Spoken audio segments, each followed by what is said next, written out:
This is the first time since our first record that we've been on our own timeline. And so part of that is to go this extra step and to find infinite smallness and infinite bigness that we are searching for.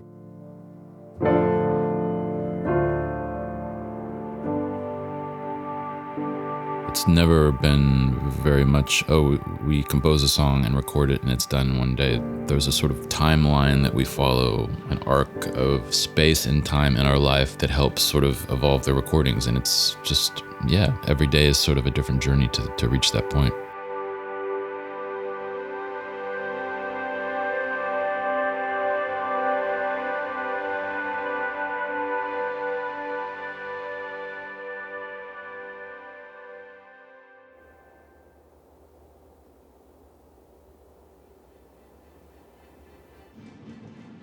When the wall came down, the old guy that still works there sort of with his son took over the space and sort of turned it into a little bit more modern, but still has the old feel of, communist era. I mean, you could feel it when you're there. It's just time stands still. It feels like you're in 1940.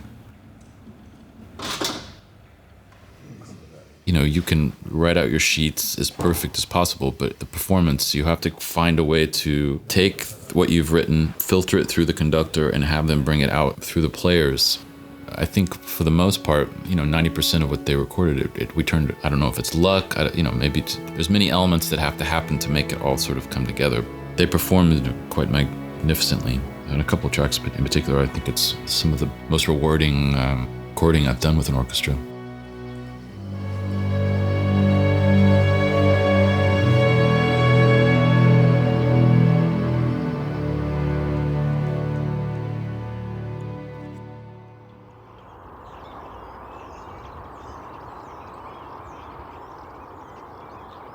So we did some reamping tests with the guitar, and also did some overdubbing work with Scully Severinson. He plays bass, but it sounds like a guitar. So between him and Ben, it was just really sitting and listening and trying some different ways we could approach the arrangements. I mean, essentially we were just taking a sound and fucking it up a bit so we could have a sort of counterpoint to the pretty melodies that we were sort of stuck in a loop on.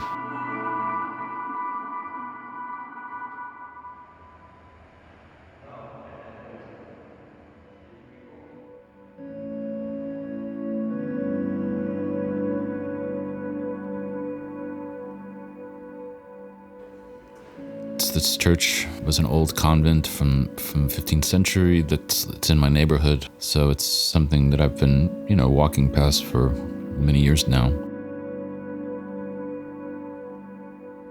So we had a really incredible set of speakers and just 3 sets of mics, and we were able to really capture the sound of the church. So we're not using any reverb on the strings. We're using the sort of reverb that we've created from reamping the strings in the church. Obviously it's a reverb, but it doesn't sound like reverb. It just sounds like you're sitting in the middle of the church.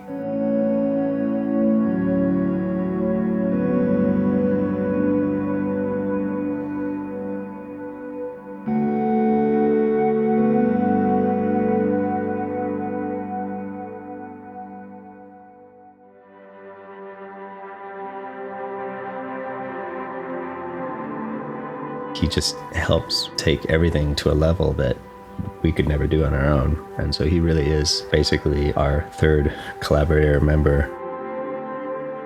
He has a patience to slowly and meticulously get to that place. I need someone I trust to sort of come in there, analyze what we've done, and come up with solutions to find a way to mix it, to have it sound good.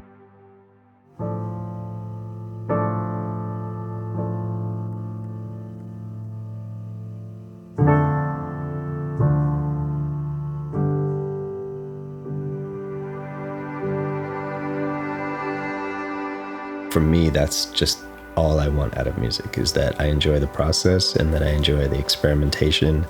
And if I feel complete at the end of it, then I let it go. And whatever happens after that is another story. But for me, it's about the process. And this process has been really interesting.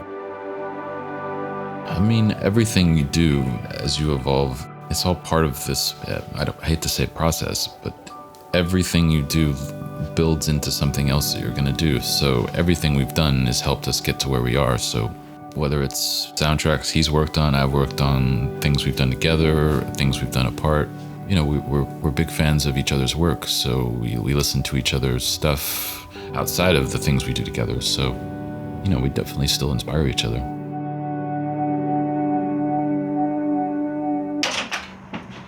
That is